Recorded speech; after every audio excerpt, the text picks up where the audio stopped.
Mutton kurma எப்படி செய்யலான்னு சொல்லி பார்க்கலாம் வாங்க. நான் ஒரு 250 கிராம்ஸ் போல் மட்டன் எடுத்திருக்கேன். இது கூட 1 டேபிள் ஸ்பூன் இஞ்சி பூண்டு பேஸ்ட், 1/4 டீஸ்பூன் மஞ்சள் தூள், 1 டேபிள் ஸ்பூன் காரமான மிளகாய் தூள், கொஞ்சம் தயிர், இந்த மட்டனுக்கு தேவையான கல்லுப்பு சேர்த்து நல்லா மிக்ஸ் பண்ணிக்கோங்க. ஒரு 10 மினிட்ஸ் போல் ஊறட்டும்.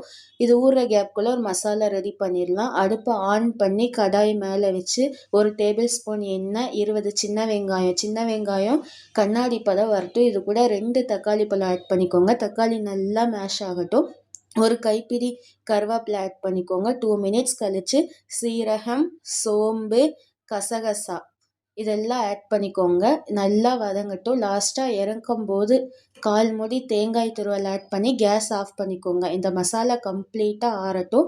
ஆறுனதுக்கப்புறம் மிக்ஸி ஜாரில் போட்டு நல்லா நைஸாக அரைச்சிக்கோங்க. அடுப்பு ஆன் பண்ணி ஒரு குக்கர் வச்சு எண்ணெய் ஊற்றி கொஞ்சம் கல்பாசி, ஒரு பெரிய வெங்காயம் நல்லா கோல்டன் ப்ரௌனிஷ் கலர் வந்ததுக்கப்புறம் 3 காஞ்ச மிளகாய், கருவேப்பிலை ஆட் பண்ணிக்கோங்க.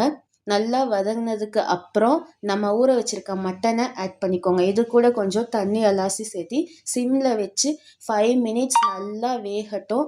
அதுக்கப்புறம் 1 டேபிள் ஸ்பூன் இஞ்சி பூண்டு பேஸ்ட், 1 டேபிள் ஸ்பூன் காஷ்மீரி மிளகாய் தூள், 1 டேபிள் ஸ்பூன் மல்லித்தூள், 1/2 டேபிள் ஸ்பூன் கறி மசால் தூள், தேவையான அளவு கல்லுப்பு ஆட் பண்ணி 2 மினிட்ஸ் கழித்து ஒரு உருளைக்கிழங்கு ஆட் பண்ணிக்கோங்க. நம்ம அரைச்சி வச்ச மசாலாவை சேர்த்திக்கலாம்.